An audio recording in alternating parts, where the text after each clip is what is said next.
മഞ്ചേരിയിലെ നിർണായകമായ പരിപാടിയിലേക്ക് അൻവർ പുറപ്പെടുകയാണ്. എടവണ്ണയിലെ വീട്ടിൽ നിന്നും അഷ്കർ അലിയുണ്ട് വീടിന് മുന്നിൽ നിന്നും. അഷ്കർ, 5:35 ആയിരിക്കുന്നു. പുറപ്പെടുകയാണോ അൻവർ? അൻവറിനൊപ്പം തന്നെ അണികളുടെ ഒരു വലിയ സംഘം കൂടെ അങ്ങനെയാണോ?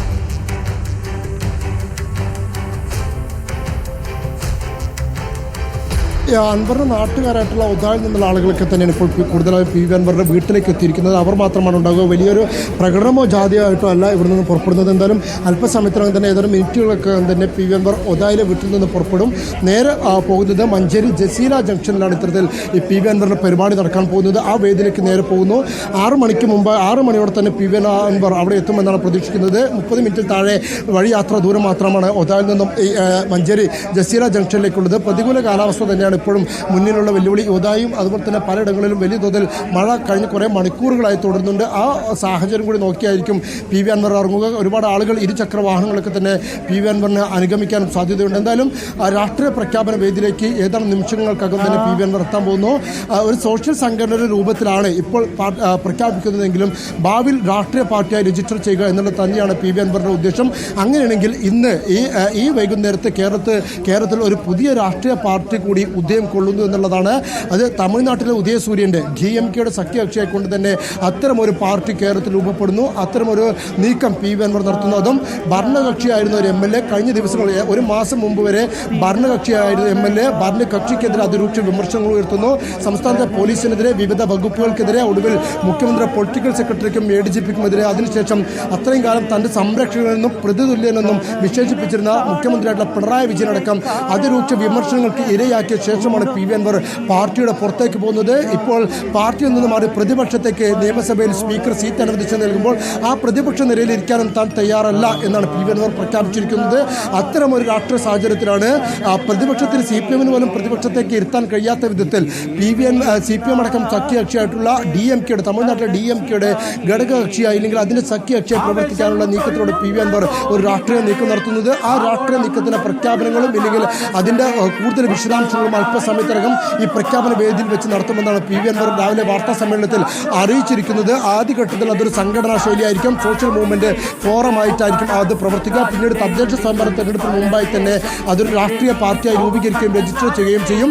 ആദ്യഘട്ടത്തിൽ പൊളിറ്റിക്കൽ പാർട്ടിയെ തന്നെ പ്രഖ്യാപിക്കാനായിരുന്നു തീരുമാനമെങ്കിൽ പോലും MLA പദവിക്ക് അത് തടസ്സമാകുമില്ലെങ്കിൽ MLA പദവി അയോഗ്യതയിലേക്ക് കൽപ്പിക്കുന്ന തരത്തിലേക്ക് നീക്കുന്നത് ഉണ്ടാകുമെന്ന് മനസ്സിലാക്കിയാണ് അത്തരം നിയമ തടസ്സങ്ങൾ ഒഴിവാക്കാൻ വേണ്ടി ഇത്തരത്തിൽ പി വി അൻവർ ആദ്യഘട്ടത്തിൽ അതൊരു സോഷ്യൽ മൂവ്മെൻ്റ് ആയിക്കൊണ്ടുള്ള ഒരു സംഘടന ആയിക്കൊണ്ട് രൂപീകരിക്കുന്നത്. പിന്നീട് അതിനെ രാഷ്ട്രീയ പാർട്ടിയാക്കി രജിസ്റ്റർ ചെയ്യാനാണ് പി വി അൻവർ തീരുമാനിച്ചിരിക്കുന്നത്. പക്ഷേ കൃത്യമായൊരു രാഷ്ട്രീയം കൂടി പി വി അൻവർ മുന്നോട്ട് വെക്കാൻ ആഗ്രഹിക്കുന്നത് CPMനെ പരമാവധി കടന്നാക്രമിച്ചുകൊണ്ട് ഇന്ന് രാവിലെയും വാർത്താ സമ്മേളനത്തിലടക്കം CPMനെയും പാർട്ടി സെക്രട്ടറിയെയും കടന്നാക്രമിച്ചുകൊണ്ട്, മുഖ്യമന്ത്രി കടന്നാക്രമിച്ചുകൊണ്ടുള്ള ഒരു വാർത്താ സമ്മേളനമാണ് പി വി അൻവർ നടത്തിയത്.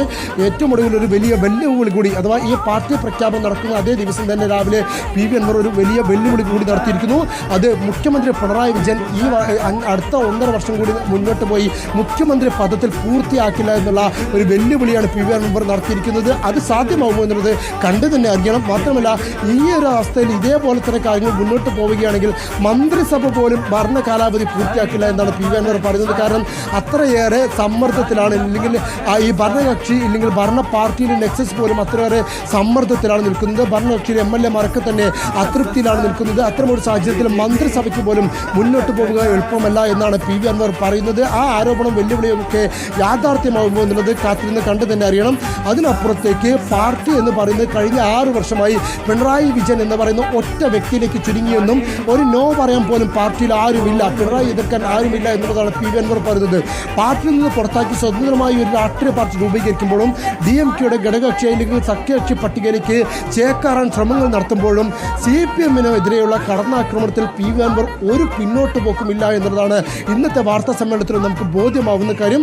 അതിനപ്പുറത്തേക്ക് ഇപ്പോഴും താൻ പുതിയ പാർട്ടി പ്രഖ്യാപിക്കുമ്പോൾ ഒരുപക്ഷെ ആ പുതിയൊരു പാർട്ടി, കേരളത്തിനെ സംബന്ധിച്ചിടത്തോളം പുതിയ പാർട്ടികൾ പലതും മുളയ്ക്കാറുണ്ടെങ്കിൽ പോലും അതത്തരത്തിൽ നീണ്ട് വളരാറില്ല.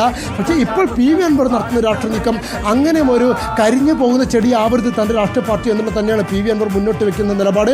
അതിനു വേണ്ടിക്കൊണ്ട് തന്നെയാണ് CPMലെ അണികളടക്കം തനിക്ക് ചോർത്തിറക്കാൻ കഴിയുന്ന രീതിയിൽ, ഇല്ലെങ്കിൽ ആ കേഡർ സംവിധാനത്തിൽ നിന്നടക്കം ആളുകൾ തൻ്റെ അടുക്കിലേക്ക് നേതാക്കളിലേക്ക് എത്തിക്കാൻ കഴിയുന്ന രീതിയിൽ അവർക്ക് കൂടി സ്വീകാര്യമാവുന്ന ഒരു രാഷ്ട്രീയ നിലപാട്, ആ രാഷ്ട്രീയ നിലപാടിൻ്റെ വക്താക്കളായി മുമ്പിൽ പ്രതിഷ്ഠിക്കാൻ കഴിയുന്ന MK സ്റ്റാലിനെയും തമിഴ്നാട്ടിൽ നിന്നുള്ള DMKയും പ്രതിഷ്ഠിച്ചുകൊണ്ടുള്ള അത്തരമൊരു രാഷ്ട്രീയ നീക്കം PV അൻവർ നടത്തുന്നു. അതിനോടൊപ്പം തന്നെ ഈ പാർട്ടി CPM-ന് അകത്തുള്ളവരെ പോലും സംശയത്തിൻ്റെ നിഴലിലാക്കാൻ, അല്ലെങ്കിൽ സംശയത്തിൻ്റെ നിഴലിൽ നിൽക്കുന്നവരെ തൻ്റെ കൂടെ ചേർക്കാൻ കഴിയുന്ന വിധത്തിൽ വലിയ രാഷ്ട്രീയ ആരോപണങ്ങൾ PV അൻവർ മുന്നിട്ട് വെക്കുന്നു. അതിൽ ഏറ്റവും പ്രധാനപ്പെട്ട കാര്യം, സംഘപരിവാർ വിരുദ്ധ രാഷ്ട്രീയത്തിൽ, BJP വിരുദ്ധ രാഷ്ട്രീയത്തിൽ MK സ്റ്റാലിനാണോ അതോ പിണറായി വിജയനാണോ മുന്നിട്ട് നിൽക്കുന്നത് എന്നാണ് PV അൻവർ പലവരും ആവർത്തിക്കുന്നത്. ഇന്ന് ജസീല ജംഗ്ഷൻ നടക്കുന്ന PV അൻവറിൻ്റെ ജില്ലാതല രാഷ്ട്രീയ വിശദീകരണ യോഗത്തിലും നമ്മൾ ഏറ്റവും കൂടുതൽ കേൾക്കാൻ പോകുന്ന രാഷ്ട്രീയം എന്ന് പറയുന്നത് ഈ MK സ്റ്റാലിൻ്റെയും പിണറായി വിജയൻ്റെയും താരതമ്യമായിരിക്കും. അത് DMKയുടെയും CPM-ൻ്റെയും താരതമ്യമായിരിക്കും. തമിഴ്നാട് പോലീസിൻ്റെയും കേരള പോലീസിൻ്റെയും താരതമ്യമായിരിക്കും. അതിനോടൊപ്പം തന്നെ കഴിഞ്ഞ ലോക്സഭാ തെരഞ്ഞെടുപ്പിൽ ഇടതുപക്ഷം കേരളത്തിലും അതുപോലെ തന്നെ DMK മുന്നണി തമിഴ്നാട്ടിലും സ്വീകരിച്ച രാഷ്ട്രീയ നീക്കങ്ങൾ, തെരഞ്ഞെടുപ്പ് രീതികളെയൊക്കെ പരസ്പരം താരതമ്യം ചെയ്തുകൊണ്ടുള്ള ഒരു രാഷ്ട്രീയം തന്നെ മുന്നോട്ട് വെക്കാനാണ് PV അൻവർ നീക്കം നടത്തുന്നത്. കാരണം PV അൻവറിൻ്റെ ഇന്നത്തെ വാർത്താ സമ്മേളനത്തിലടക്കം നമുക്ക് വായിച്ചെടുക്കാൻ കഴിയുന്നത്, ഇന്നലെ രാത്രിയിൽ റിപ്പോർട്ടർ ടിവിക്ക് നൽകിയ സംഭാഷണത്തിലുമൊക്കെ തന്നെ നമുക്ക് വായിച്ചെടുക്കാൻ കഴിയുന്നത് PV അൻവറിൻ്റെ അത്തരമൊരു രാഷ്ട്രീയ നീക്കം തന്നെയാണ്. അതിലൂടെ CPM-ന് അകത്തുള്ളവർ അല്ലെങ്കിൽ സംശയിച്ച് നിൽക്കുന്നവരെ അടക്കം അസ്വസ്ഥതപ്പെടുത്താനും അവരെ അതൃപ്തി അടക്കം മുതലെടുത്തുകൊണ്ട് അവരെ കൂടി തൻ്റെ കൂടെ ചേർക്കാനും, അല്ലെങ്കിൽ താൻ ഉന്നയിച്ച ആരോപണങ്ങളിൽ അവരെ കൂടി ആ ആരോപണങ്ങളെ അടിസ്ഥാനപ്പെടുത്തിക്കൊണ്ട് അവരെ കൂടി തൻ്റെ ആശയത്തിലേക്ക് കൊണ്ടുവരാനൊക്കെ കഴിയുമെന്ന് PV അൻവർ പ്രതീക്ഷ വെക്കുന്നുണ്ട്. അതുകൊണ്ട് തന്നെയാണ് അത്തരം ഒരു രാഷ്ട്രീയ ആയുധം PV അൻവർ പലവരും ആവർത്തിച്ച് പറയുന്നത്. ഏറ്റവും ഉദാഹരണമായി PV അൻവർ ഇന്ന് വാർത്താ സമ്മേളനത്തിൽ പറഞ്ഞ ഒരു കാര്യം തന്നെ, കഴിഞ്ഞ ലോക്സഭാ തെരഞ്ഞെടുപ്പിൽ DMK 40 സീറ്റിൽ മത്സരിച്ചത് 23 സീറ്റിലാണ്. പക്ഷേ കൃത്യം വലിയ സ്വാധീന ശക്തികളല്ലാത്ത CPI-ക്കും CPM-നും അതുപോലെ തന്നെ കോൺഗ്രസിനും അടക്കമുള്ളവർക്ക് 17 സീറ്റുകളോളം DMK വിട്ടു നൽകി.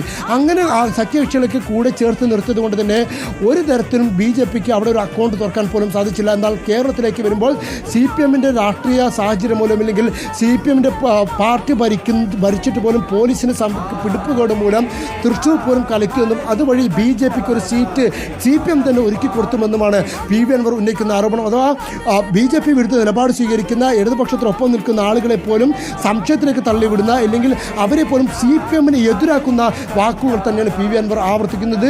അതിനോടൊപ്പം തന്നെ ന്യൂനപക്ഷ പൊളിറ്റിക്സും PV അൻവർ കൃത്യമായി കളിക്കുന്നു എന്നുള്ളതാണ്.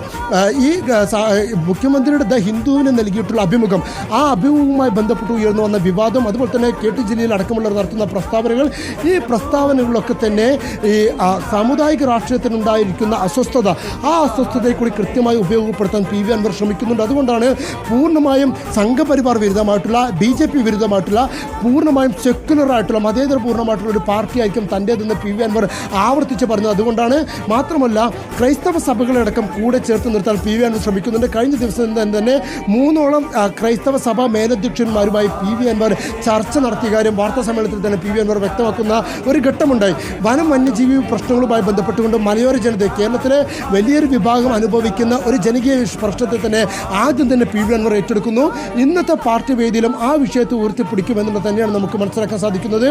DMK-യുമായി ഒരു സഖ്യകക്ഷി ആവുകയാണെങ്കിൽ പല വിഷയങ്ങളിലും, പ്രത്യേകിച്ച് തമിഴ്നാടുമായി ഏറ്റവും കൂടുതൽ വനാതിർത്തി പങ്കിടുന്ന ഒരു സംസ്ഥാനം കൂടിയാണ് കേരളം. അങ്ങനെയെങ്കിൽ വയനാടും ഇടുക്കിയും അടക്കമുള്ള ഒരുപാട് വിഷയങ്ങളിൽ അനുകൂല നിലപാടുണ്ടാക്കാനും കേരളത്തിലെ വനം വന്യജീവി പ്രശ്നങ്ങളിൽ തമിഴ്നാടിൻ്റെ ഭാഗത്തു നിന്നുണ്ടാകുന്ന പ്രശ്നങ്ങളിൽ പരിഹാരം കാണാൻ സാധിക്കും.